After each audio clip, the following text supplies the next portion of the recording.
Vacancy सामने नहीं आई। 4 साल तक अभ्यर्थियों को केवल लॉलीपॉप दिया गया, आ रहा है, लेकिन अब उत्तराखंड पीसीएस भी आया, उत्तराखंड लोअर सबऑर्डिनेट भी आया और ग्रुप सीबी के भी कई एग्जाम आए। लेकिन जिस तरह से घोटाले हो रहे हैं और जिस तरह से लगातार पेपर लीक हो रहे हैं, हमें नहीं लगता कि ये सारे के सारे एग्जाम अभ्यर्थियों के लिए आए हैं, बल्कि ये यूके और लोक सेवा आयोग के कर्मचारियों के लिए नए रोजगार के रास्ते इन्होंने खोल दिए हैं।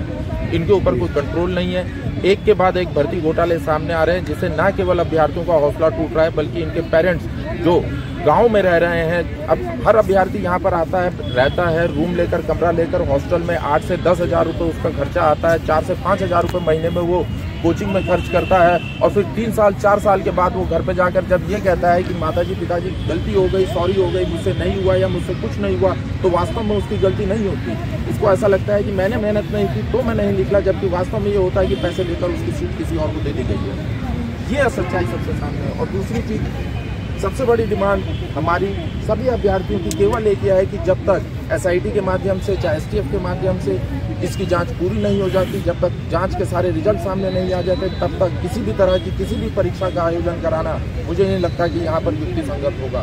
क्योंकि जिन अनुभाग अधिकारी को यहाँ पर पकड़ा गया है, चतुर्वेदी या जो भी व्यक्ति वो रहे हैं, भ्रष्टाचार के मामले में लिप्त रहे हैं, उनके सिग्नेचर सिलेबस में है, उनके सामने से पेपर होकर निकला है, अनुभाग अधिकारी रहे हैं, गोपन विभाग में है, अति गोपन विभाग में है। हम अभ्यर्थी या सभी अभ्यर्थी ये कैसे मान लें, ये कैसे सोच लें कि उनके सामने से पीसीएस मुख्य परीक्षा का पेपर नहीं निकला होगा, उनके सामने से एंटी मुख्य परीक्षा का पेपर नहीं निकला होगा।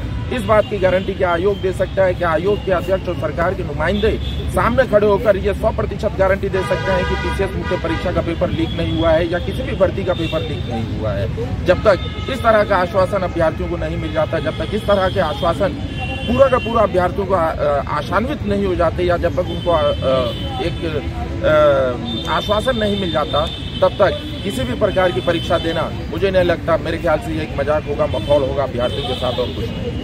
आपका नाम? और मेरा नाम अमित सिंह चौहान है। यहाँ मैं प्रयाग IAS अकेडमी में बहुत समय से पढ़ा रहा हूँ। कई BCS मेंस के बैच और कई NTE RO के बैच मैंने पढ़ाए हैं। मेरे कई अभ्यर्थी अपनी मेहनत से सफल होकर नौकरी लिए हैं। लेकिन पहली बार मुझे ऐसा लग रहा है, इस पूरे जितना भी कार्यकाल 8-10 साल से मैं पढ़ा रहा हूँ, लेकिन पहली बार मुझे जो ये सब कुछ चल रहा है, ये मेरी ज़िंदगी में पहली बार सामने आया है। इस तरह का माहौल, इस तरह का मजाक ये पहली बार मैं देख रहा हूँ इस राज्य में।